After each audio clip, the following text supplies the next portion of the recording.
Jaden Campbell has officially arrived on the stage of the NRL. He has absolutely been incredible since moving to 6 this year, and he's stepped up a level for sure. He is one of the NRL superstars right now. He's gone into that level, and he is the one controlling this side. Foran is doing his thing, but Campbell has stepped up in a matter of a month, which is actually crazy. You're looking at the composure that he's showing.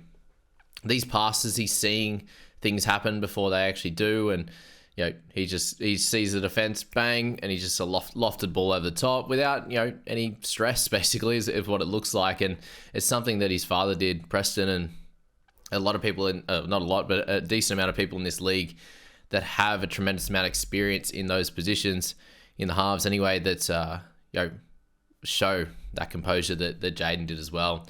You add in the goal kicking, and he's absolutely slicing them straight down the middle, and the kicking game as well. Like there's the grubber that led to a try, and the two passes that led to Camprera tries as well.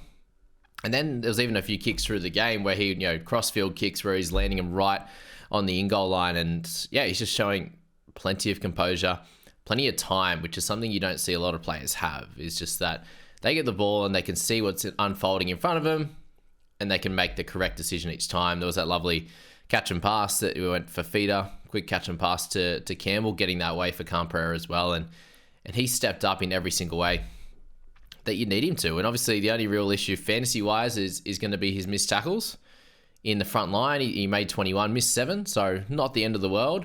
When you're going to be goal kicking, you're setting tries up there. He even had some good tackles in there as well, making 3 turnover tackles, and that one that led to their 3rd try there for Phil Sami. And a shout out to Phil for how electric he can be as well with his footwork. So awesome work. I'm really upset that I don't have Campbell in my team anymore. I did have to trade him out to get 17 on the park in both those weeks beforehand that he missed. So there was method to the madness, but him coming back and dominating like this, it's a sad sight to see. I did bring him in Supercoach though, and he got 104 so far before update. So that's helpful in that way, and congrats to everyone who does own him. I do think he's going to be one of the wing fullbacks that you want for the rest of the season, and he's a very interesting one if you're looking at the profile here for him and the fixtures coming up. He really doesn't have anything too crazy of a lineup of games, and it's Eagles next week with a few of their Origin guys backing up into the Dolphins, who we know led in a decent amount of tries themselves and are always fun games. Broncos playing pretty poor as of current. Sharkies there will be a fun matchup for them. The Titans are playing well too, so they're winning games at the moment. Dragons will be a fun one for them. Roosters might be a bit tough in round 25. Then you've got the Knights in 26, which will be a fun one as well. And then Panthers likely resting their stars. So I don't see the runway for him as being too difficult, especially if the Titans can play fairly well. So he's definitely someone that, with Fuller in my side, he's someone that I'll be looking to potentially upgrade up to from Fuller, which will only be a very, very small jump. He's obviously got a very low break even after the 89 last time. But Fuller goes up a little bit in cash as well, and Campbell will go up plenty. So it'll be a shorter runway for him as well. Still haven't got the exact confirmation, I don't think, about Max King, and NRL Physio's just been waiting for some more news on it. But Daily Telegraph ended up putting out an article saying he's going to be out for 6 weeks. So, who knows at this point? I still haven't made my trade yet of King or Weeks to Olakau'atu, which I'll be making at some point today. But that's that story on the King front. Hasn't been completely confirmed since he saw the surgeon, but I imagine he is out. But we don't know yet. So there you go. Chris Randall, 68 and 73 minutes. So with everyone moving back into the side, Phil Sami went to centre, Brimson went to fullback, Keeney went to the bench. We still saw Randall keep his spot in 13 with Cleese Haas coming off the bench there. And that's really big news. And again, sorry to the guy I mentioned that Cleese Haas is going to come back into that 13 jersey. It hasn't happened like it was before he was out for the few weeks. So Randall, 50 tackles and 0 misses there. He did get put on report, so I haven't seen if that's anything's come of that, diving at the legs. But if he's gets off that, then he's someone as well with the hooker and mid duel that actually becomes pretty interesting as well. He'll be a tick over 550 odd, 560 there with his good 68 here, and we know that in the back end of last year he was a tremendous player in the 13 jersey. He gets to run the footy plenty, he tackles plenty, and he plays big minutes. So he's someone that you should definitely be looking at as well, and he might be someone that I target in that midsection. as well, and can cover hooker for me. Obviously, you got Starling in there as well. That there's a potential option for next week, and yeah, a lot of people are going to be making a lot of trades this week. So there you go on that front. Jaden Campbell Gillard, really fun 63 for him in 69 minutes. A really cool line break through the middle. Helped then build up and set up one of their tries. And yeah, just can't get a win, can they, the Eels at the moment. So yeah, great game from Regan. He'll have to kind of step up over the back end of the season with a lot of their middles out. And obviously Junior out is a big loss for him. Phil Sami, as I mentioned here, really cool game for him. He just keeps getting like niggling injuries all the time, doesn't he? Bo Fermor with 61. Really good game base stats-wise for him. 43 tackles, 124 run meters there was really, really good. End up moving from centre back to the back row, which is nice. And the problem with him is obviously moving back and forth between centre and also the edge there. Fafita, 59 with a HIA. I'm surprised actually he came back on. He looked pretty hurt, at least, or dazed a bit. So, Cat 2 for him. Hopefully nothing bad happens to him through the week in terms of concussion symptoms, because there is a chance that he'll miss next week after that. But yeah, he did come on for the last couple of minutes and picked up a couple extra points, which was helpful. But 59 for him. We'll take it as captain. Better than a kick to the head, that's for sure. So 59 for him, we'll take it. Dylan Brown, 56, a lovely try-saving tackle on Camprera, who was a little bit lazy on that put down, as we've seen him do sometimes, unfortunately, but he had a great game as well, Camprera. But 56 for Brown with that try-saver turnover tackle was helpful. Good run meters. Not a tremendous amount outside of that, obviously just a little bit across the board, which gets him up to that 56. So a good hold there for those that did for this week. And I imagine, I don't know if you can sell guys like him who are going to play the rest of the season with so many injuries. So congrats to Moretti for that try as well. That was a bit of a brain snap from Brimson on his return game, and Blaze Talangi getting that try assist there for Moretti was good. Gutho, as always, trying his heart out, 260 run meters, one try, one line break in that one as well, just taking on the goal line defense there, running over the top of them. Fafita, Jojo, that is, 47 for him. Penasini, 46, so pretty solid as an owner there. Got a good try. Offhand Gawe, 51 minutes for 45. So again, one of those mids that is likely to play 40 to 50 minutes on a regular basis here, and got another 45 points for Joe, and expect it going forward. He'll be an interesting one at 450k. You got Brian Kelly, 43. And the big thing here, guys, when I'm mentioning all these guys as potential buyers, there's certain parts of the season where there's a lot of injuries that come up, and certain guys have to step up into bigger roles. And that's what you're seeing with Joe. That's what you're seeing with Randall. At the moment, they have a lot of injuries there. And we know that 13's his best, and he's finally been put into that again. It seems to be in the back end of the last 2 years he's got into these positions. And then, yeah, Joe ends up in this spot there where they've got a lot of injuries there. So, yeah, just all different options pop up, and you don't have to go for the traditional guys all the time. You can go for some of these point of difference guys that can do a job at, well underpriced values. So you're paying... you're paying like a 30 average for, or 32 or 33, whatever it's going to be next week, for like a 40 to 45 point scorer. So that's what you need across the back end of the season, when trades very, very important, obviously. And yeah, you want to get certain expensive guys, so you can't get them all. So you got to get some of the cheaper guys on the back end. Kelly, 43, solid enough. 8 missed tackles though with Campbell. Not good having together, that's for sure. Dejan Assi with 43, did control a lot of this game. Obviously 3 forced dropouts as well. Sean Lane, 42 in 40 in the middle. Very, very good effort from him. 169 run meters. Verrills, 41. Brendan Hansen, I'm getting the full 80 with Matt Arthur warming himself up on the bench, that's for sure. But 41 for Hands with an offload. 37 tackles, just the 1 miss this time. So a much better game for him. Cartwright had Hands. I know what you can do. You can hold or sell, I think, for him next week. He's just going to be there and starting, I think, going forward. So we'll see what happens. Cartwright, 38. Yeah, you're hoping for a bit more. He got the minutes that you wanted, and just the run meters and the tackles were a bit down with a few of the negative stats, obviously. Camprera with a double for 37 points. He had Kieran Foran, 36. Did a lot of the kick meters, obviously, but in terms of attacking opportunities, it all came through Jaden Campbell in that one. Yeah, Lorenzo Mulatalo, 8 tackle breaks and 3 offloads. So good to see from him on his debut. Congrats to that one. Didn't get the win, but worked hard, obviously, there. And no errors in that one. Just, ended up having 4 missed tackles. Aaron Clark, a little bit lower points for him after going sort of 40 odds in recent history, along with Blaze Talangi, 33. So Both those guys can be held or sold. I understand either way on that front. Cleese Haas still getting 52 minutes, so with Randall starting at 13, Haas coming off the bench, it didn't change too much. He just played good minutes through the middle, and if that continues there, then Randall will be a really solid pick. The big tough one of the night was actually Ryan Madison.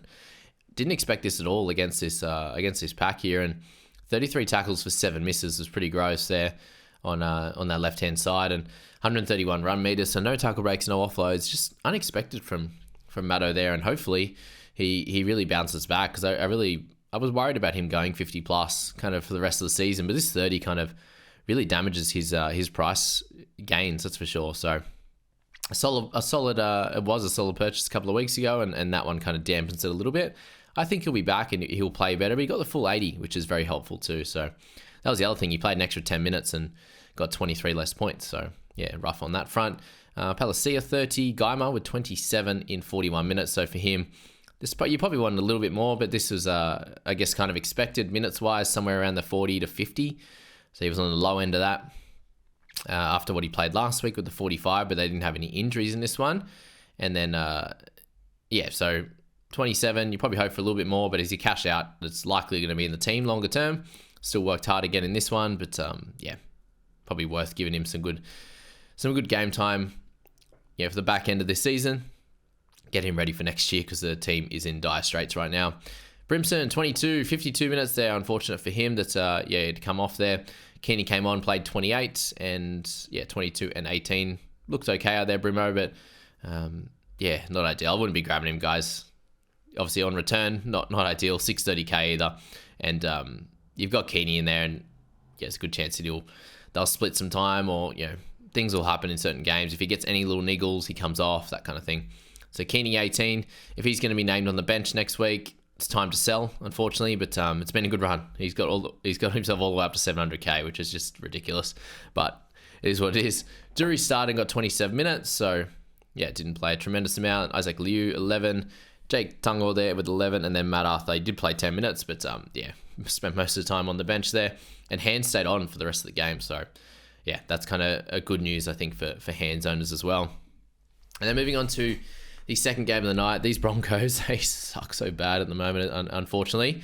It's tough times for them, and a great win for the Dragons. They had to work hard to hold on in the back end there after going out to a massive lead, and the Broncos went on a big run in the back end of the game, obviously through Katoni Staggs there, and shout out to Blake Moses' first try of his career. We'll see a few more of them, I reckon, across his time, but we had Tuipulotu with a triple there, really working hard and fighting over the line for a few of those as well. He's a big, strong boy, isn't he? Him and Sully together, it's tough going out there for opposing defenses, but three tries, 10 tackle breaks, 172 meters was great guns from him. Jaden Stewart under 600k is an interesting prospect, but he does just go, 60 odd into a 25, into a 35, into a 65. Like, there's no real consistent with Jaden, which is what we saw for one stretch of time last year, where he was a 40, like high 40s to 50s kind of guy every single week, which was wild, but not expecting that longer term. Staggsy, 65 for him with a sin bin as well, so a big game. Obviously had to lead from the front with a lot of his experienced guys out, and picked up 9 tackle breaks, a couple of tries, 3 goals as well. Trying to kick him like JT, that's for sure, going right to left, and really, really curving him a lot. Actually, there's some similarities to Asarko's kicking, I would say, more or less. Maybe he learned from Asarko when he was there for all that time. Corey Jensen, 62, another massive game for him when the big boppers were out in Haas and Carrigan, so good stuff for anyone holding on to him. It's worked out over the last 3 weeks as well. We have DeBellin there with 58 in 56 minutes, so very, very impressive, his PPM in this one after it being very, very low. So, all over the shop, obviously. DeBellin at the moment, really good, really poor, really good, really poor, kind of over the last 4 weeks there. And you'll be happy with this one. It's on the good side, especially there. Tyson Smoothie coming off the bench in the end, not playing 13, but running the footy as well in this one, and 51 tackles for 1 miss was very impressive. You had Little go down to a 53 after being a little bit higher than that, but a really, really good score from him in the full 80 minutes with no hooker cover for him to lose some. 5 missed tackles in this one, and an error kind of cooked him a little bit, but a nice offload line break assist was good for him. How good's my boy? Xavier Willison, 53 in 46 minutes there.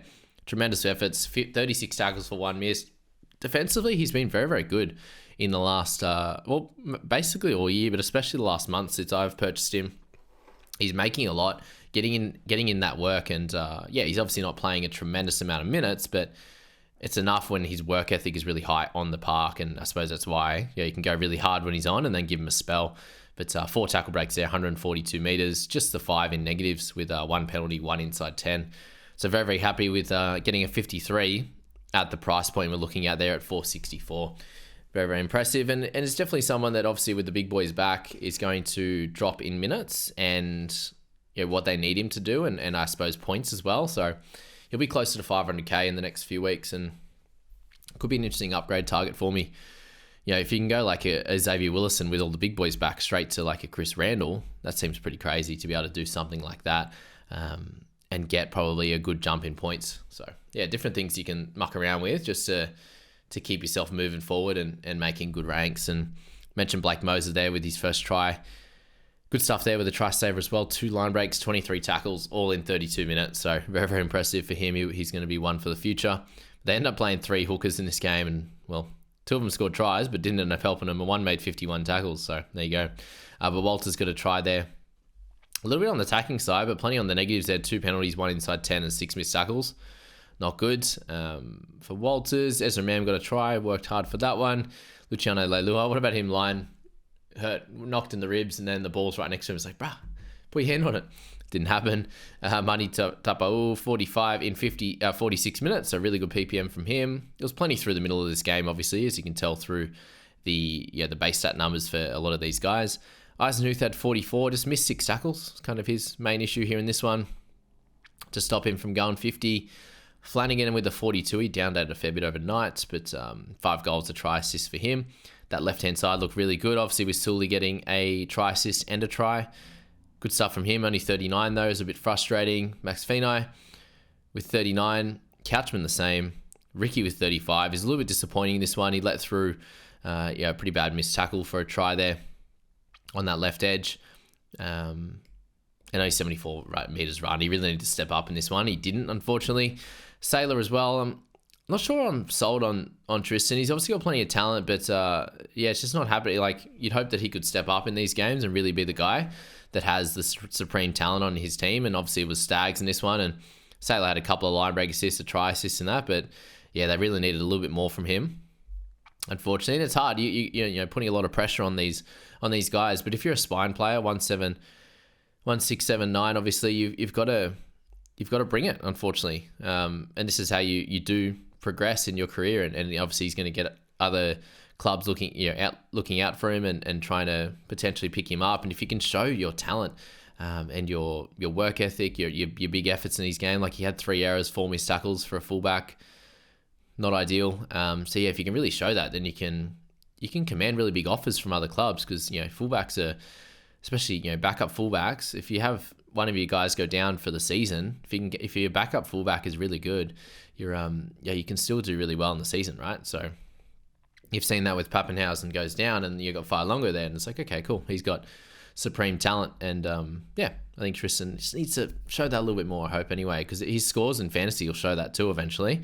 He's lost, he did really well at times last year. I just don't think he's done as well this year as last year, for example. And he's a year older, so that's enough on that one. Hetherington, 32, 31 for Sele. Ravalawa with 30. Sloan with 30 as well. Marshke, 27, so much lower this game compared to his last halfback effort. Dean Mariner with 25, it's a bit frustrating with a try saver as well. Josh Rogers, 1 error, 4 missed tackles, just kick meters, some good run meters there, 103 as well, but only 25. With 370 kick meters and 103 run meters is pretty rough. Pikura, man, I'm very, very glad to finally be out of the Brendan Pikura business. 23 in 80 minutes against a Dragon side who is solid, but not a world beater there. To get 44 run meters for a guy that's meant to be damaging with ball in hand, I do not know how he is 19th man in Origin. I get that he's got the talent, but you see this in every sport. I've seen this plenty with cricket growing up. They're going for the guy that has that little bit of talent, but not sure where the where it's going on defense, and it doesn't go looking for work. 44 run meters. It's gross. Anyway, we're done with him now. Molo, Arthur's, he'll probably be a cash cow next year. Like, he's averaging 28. He'll be like this price or something like that next year, and people will look to buy him for sure. If the Broncos can be a bit better as well, that's something to note. If they can improve, he'll likely be a target next year, but we'll talk about it then. Jesse Arthur's probably going to be a target next year as well, after he scored an average very, very similar to what he came into the year priced at. And most people thought he was going to be better, but we also thought the Broncos would be a lot better than not making the 8, that's for sure. Ben Murdoch, the money man, Masilla, 16 in 18 minutes. Look at him go. Getting all the way back to 250k. Makes sense off the bench. Bird got 11 in 16. He's going to be so cheap next year. So cheap, averaging 25 now. It's crazy. Oates with 11 in 74, so that's not ideal either. And then Karapani just getting the 7 minutes, so pretty gross on that front. Guys, if you're interested, top 1,000, if you have 2 players left, I think you'll kind of hold rank from where you are right now. 3 players and above, you'll make ranks. 3 should be a decent amount of rankings, depending who you got, obviously. So yeah, I'm just trying to work out, get some final news on King, obviously. If we can get a little bit more, would be nice, but I think I'll still have to sell him, and we'll go from there. But yeah, wish you all the best of luck coming into the last game today. We've got the 4:05 p.m. game, Seagulls versus the Knights, if you're in anywhere in Australia, outside of Perth. And yeah, wish you all the best of luck coming into this final game. See you guys.